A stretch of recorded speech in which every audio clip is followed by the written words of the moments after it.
बिस्मिल्लाहिर्रहमानिर्रहीम अल्हम्दुलिल्लाहि रब्बिल आलमीन अस्सलातु वस्सलामु अला अशरफिल अंबिया वल मुरसलीन सय्यदना व मौलाना अबुल कासिम मुहम्मद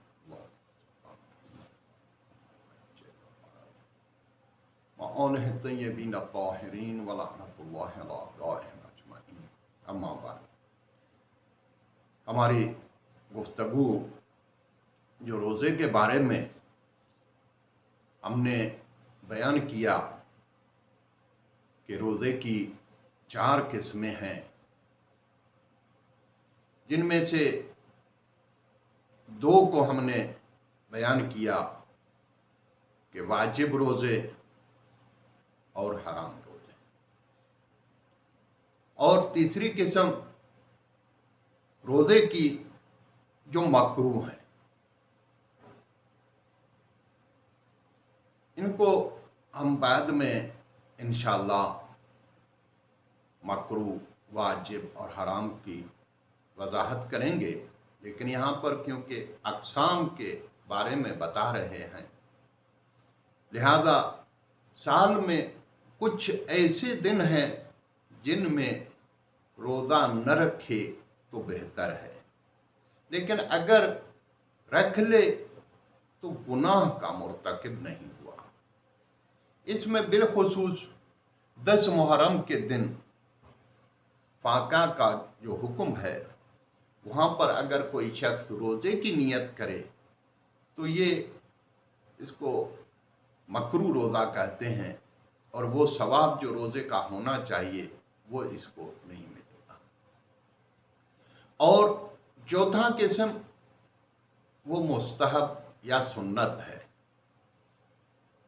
उसमें हकीकत बात यह है कि जो वाजिब और हराम और मकरूह रोज़े हमने साल के बयान किए हैं, इसके बाद बाकी तमाम साल के अयाम में रोज़ा रखना मुस्तहब है। यानी ये एक जो रिवायात में बयान किया गया उसमें यह है कि इन रोज़ों के, इन अयाम के अलावा बाकी दिनों में साल के, यानी तमाम साल के बाकी अयाम में रोज़ा रखना मुस्तहब है। ये एक आम, लेकिन कुछ दिन ऐसे हैं जिनके लिए ख़ास ताकीद की गई कि आप उन दिनों में रोज़ा रखें, और उसका बहुत सवाब बयान किया गया। जैसे माह रजब की 27 तारीख है, या और जो दिन हैं, इनमें ख़ास ताकीद की गई। लेकिन क्योंकि हमारी बहस उस तरफ ले जाना मुनासिब नहीं, आप इसको शरई किताबों में, दीनियात की किताबों में देख सकते हैं कि कौन से वो दिन हैं जिनमें रोज़ा रखना और उसके ज़्यादातर सवाब जो बयान किया गया है। इसके बाद देखिए, हमने जो पहले बयान किया रोज़े को वाजिब, हराम, मुस्तहब और मकरूह, हकीकत में दीन इस्लाम में हुक्म की 5 किस्में हैं। एक वाजिब या फर्ज जिसको कहा जाता है, यानी जिस काम को अंजाम देना लाजमी है,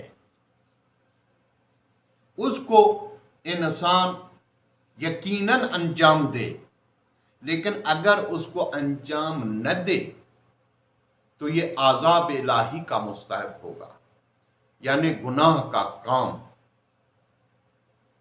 ये गुनाहगार होगा, क्योंकि इसने वाजिब को तर्क किया है। यानी वाजिब या फर्ज वो हुक्म है खुदा की तरफ से जिसकी हम मुखालिफत नहीं कर सकते। अगर मुखालिफत करें तो गुनाह के मुर्तकिब हुए। दूसरे नंबर पे हराम, वो अहकाम हैं खुदा की तरफ से जिनको से बचना लाजमी है जिसमें मुब्तला न हो, लेकिन अगर हम उसके मुर्तकिब हुए तो ये खुदा के हुक्म की मुखालिफत की और आज़ाब इलाही के मुस्तहिक बने। ये दोनों इस सूरत में के इल्ज़ामी हैं।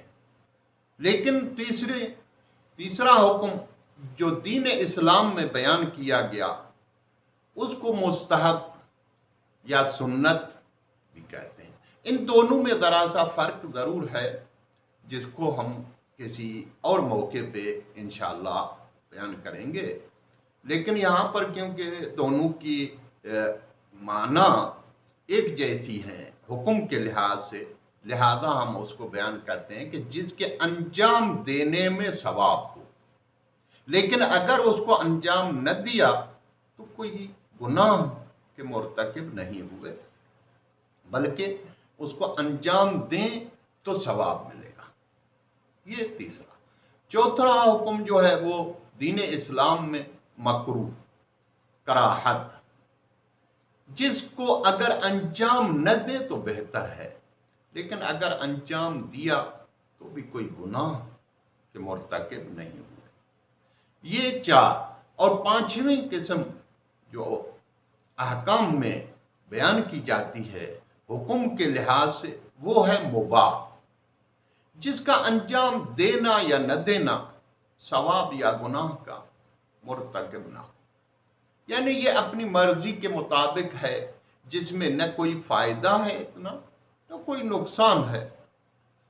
उसको आपकी मर्जी है, उसको अंजाम दें तो भी कोई मसला नहीं, अगर अंजाम न दें तो भी कोई फर्क नहीं करता।